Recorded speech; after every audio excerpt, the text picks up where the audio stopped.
Om Swastiastu. Halo sahabat religi, kembali di acara Surya Podcast, Suluhan Rohani dan Layanan. Melaju maju umat rukun Indonesia maju. Bersama saya Emma dari Kantor Kementerian Agama Kabupaten Gianyar. Baiklah Surya Podcast, pada kali ini setelah kedatangan tamu, beliau adalah Ketua LPDG Widya Sabo Kabupaten Gianyar, yaitu Bapak I Gusti Made Agus Susana SAG. Baiklah sahabat religi, langsung saja kita sapa. Om Swastiastu Bapak Gusti. Om Swastiastu. Punapi gatra. Nggih, becik. Setengkara nggih. Nggih. Terima kasih Bapak Gusti. Punapi niki kentantian beciknya Pak Gusti napi Pak Gusti Aji. Nggih, dados yang sering kita tiang dipanggil adalah memang Aji, ada Aji Agus, silahkan nggih. Yang panggil Bapak Gusti mantan. Nggih, durus. Terima kasih Pak Gusti nggih ampun bisa hadir di acara Surya Podcast pada kali ini. Dan mungkin niki pada tema kita yaitu Jana Nuraga nggih. Jana Nuraga. Ini. Mungkin Pak Gusti bisa memberikan penjelasan kepada sahabat religi tentang apa pengertian dan istilah Jana Nuraga dalam ajaran agama Hindu. Om Swastiastu, sahabat religi yang tiang hormati dimanapun berada.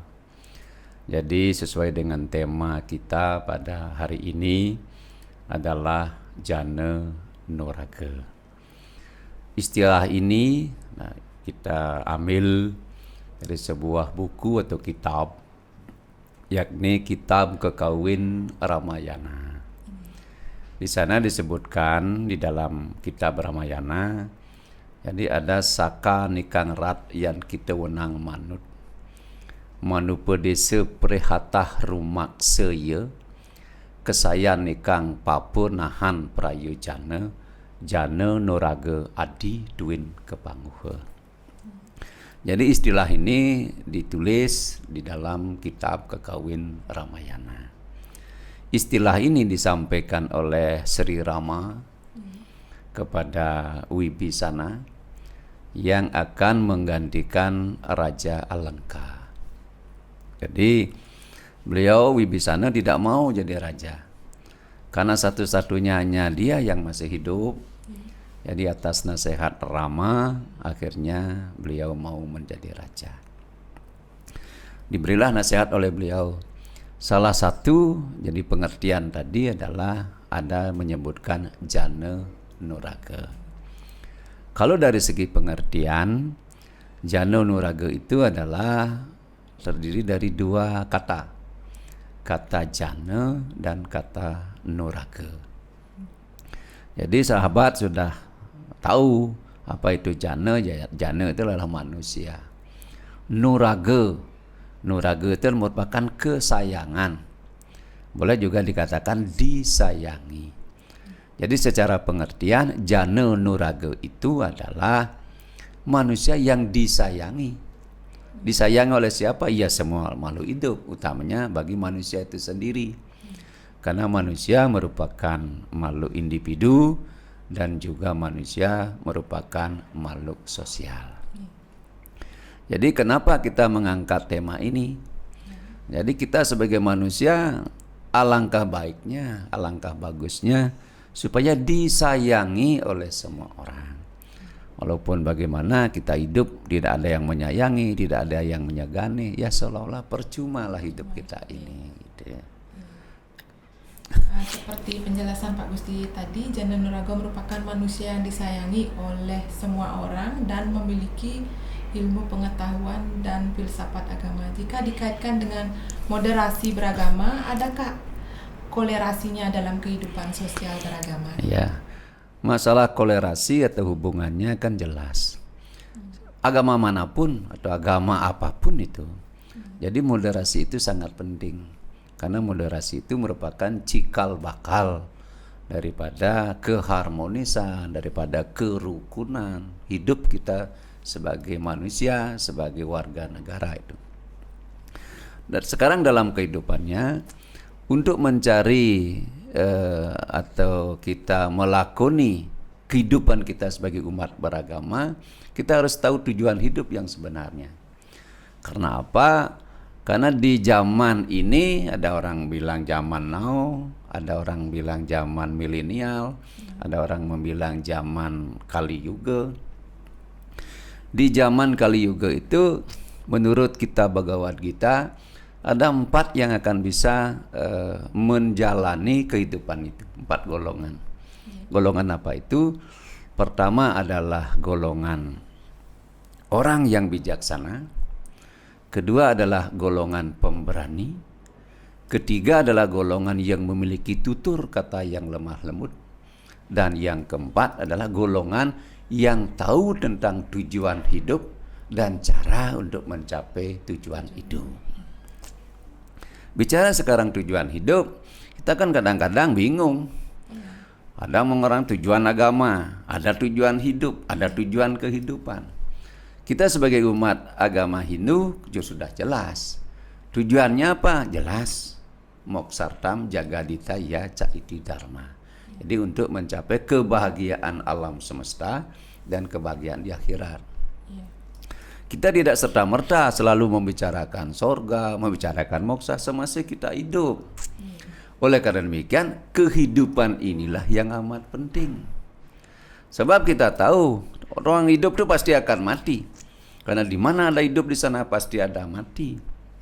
Makanya dalam itu memiliki ada 6 proses yang disebut dengan sad anu darsana. Jadi 6. Apa itu? Pertama ada janma, kedua mertiu, ketiga jara, keempat wiyadi, kelima duka, dan keenam dosa. Intinya janma mertiu, yang lahir pasti mati. Gitu. Tapi walaupun demikian kita jangan menyerah begitu saja. Kehidupan inilah perlu kita lakoni dengan baik. Bagaimana caranya? Kita harus memiliki tujuan hidup. Apa tujuan hidup? Menurut ajaran agama Hindu kita tahu namanya catur purusa artha.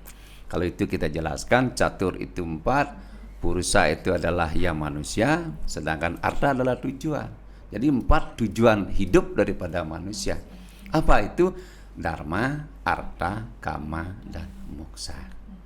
Dalam Samustaya dinyatakan bahwa dharmartam kamoksanam sariram sadanam.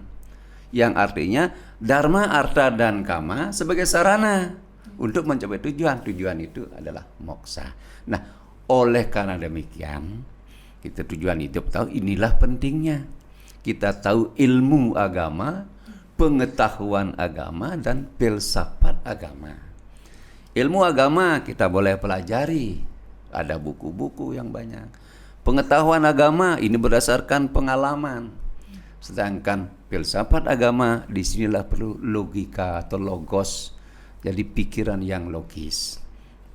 Oleh karena demikian, orang yang telah memiliki ilmu agama, pengetahuan agama, dan filsafat agama, ini salah satu saya katakan bahwa sudah bisa termasuk golongan apa yang bisa untuk hidup di dalam kehidupan ini. Karena dia yang katakan tadi adalah tahu dengan tujuan hidup dan tahu cara mencapai tujuan itu. Nah, korelasinya sekarang, hubungannya sekarang apa? Ya kita yakin dan percaya hidup kita di sini kan sarwa prani namanya. Jadi tidak kita sendiri, jangankan manusia, ada binatang, ada tumbuh-tumbuhan, ada sahabat, ada saudara, sarwa prani. Jadi ya, oleh karena demikian disinilah perlu moderasi agamanya. Apa itu? Sudut pandang kita bahwa agama itu, kemajemukan itu penting untuk mencapai keharmonisan. Jangan kita menyatakan bahwa perbedaan itu kan indah, tidak harus sama, tapi apapun kita lakoni demi tercapainya tujuan yang sama. Itu. Mungkin yang terakhir nih Pak Gusti, bisa memberikan penguatan berupa pesan mungkin kepada sahabat religi terkait jana nuraga sehingga benar-benar dapat dipahami oleh sahabat religi dalam kehidupan sosial beragama. Ya, Jadi sahabat religi yang saya hormati dimanapun berada, jadi tema Jana Nuraga ini sekarang kalau saya memberikan pesan dan kesan, pertama adalah jadilah manusia yang selalu disayangi oleh semua orang.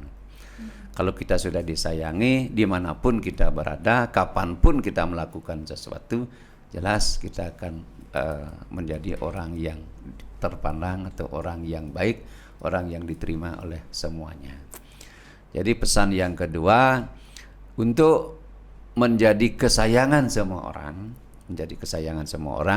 kita tidak terlepas dari apa yang kita tahu dengan yang namanya sesana. Sesana itu kan adalah tingkah laku kita. Jadi tingkah laku kita, jadi tidak akan menutup kemungkinan selalu di dalam kita berbuat itu demi kebaikan bersama. Karena kita sering mendengar, walaupun kita bicara baik, tapi kalau tujuannya tidak baik, kan tidak bagus. Jadi kalau bisa bicaranya baik, tujuannya juga baik. Oleh karena demikian, apa yang kita dapati nanti akan baik. Nah, pesan yang ketiga, jadi Jana Nuraga kita tahu itu kan merupakan suatu inti acara. Salah satu pesannya Rama kepada Wibisana, bahwa ketika menjadi seorang pemimpin nanti, jadi apa? Konsepnya apa? Tujuannya jelas, kesayanikang papunahan prayujana. Artinya, jadi kesengsaraan rakyat, kemelaratan rakyat, penderitaan rakyat supaya bisa dikurangi. Bagaimana caranya untuk mengurangi itu? Jelas cara mengurangi adalah supaya masyarakat sejahtera. Apa kepentingan daripada masyarakat itu dapat dipenuhi. Seperti apa? Dalam kehidupan, di sini ada kehidupan keramo petani. Jadi ada bendungan, ada saluran air, itu juga harus bagus. Secara perekonomian yang baik, apa? Pasar. Sekarang di Gianyar kan sudah hebat, ada pasar rakyat. Mudah-mudahan itu berkembang seluruhnya, bisa diterima oleh masyarakat. Jelas nanti perekonomian itu akan jalan, jadi umat itu akan sejahtera. Jadi tidak bisa menutup kemungkinan antara ekonomi, agama itu merupakan satu kesatuan untuk mencapai tujuan. Tujuannya apa? Yang mulia. Tujuan adalah kebahagiaan kita bersama. Kalau cari tujuan kita di bernegara, kan untuk mencapai masyarakat yang adil dan makmur. Sesuai dengan sila-sila Pancasila yang kelima. Gitu. Itu pesannya yang terakhir. Mudah-mudahan lewat acara ini umat sedharma ya memahami. Jadi apa yang merupakan anjuran saya, bukan arahan ini, masukan saya, mari kita lakukan dengan sebaik-baiknya. Terima kasih, Emma.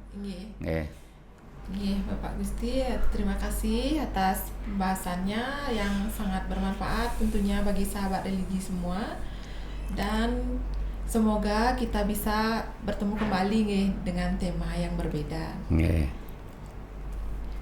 Demikianlah sahabat religi, pengertian tentang Jana Nuraga bersama Bapak I Gusti Made Agustusana SAG, dan semoga bermanfaat bagi sahabat religi dimanapun berada. Apabila salah kata, kami mohon maaf, dan kami tutup dengan para mesanti. Om Santi Santi Santi Om.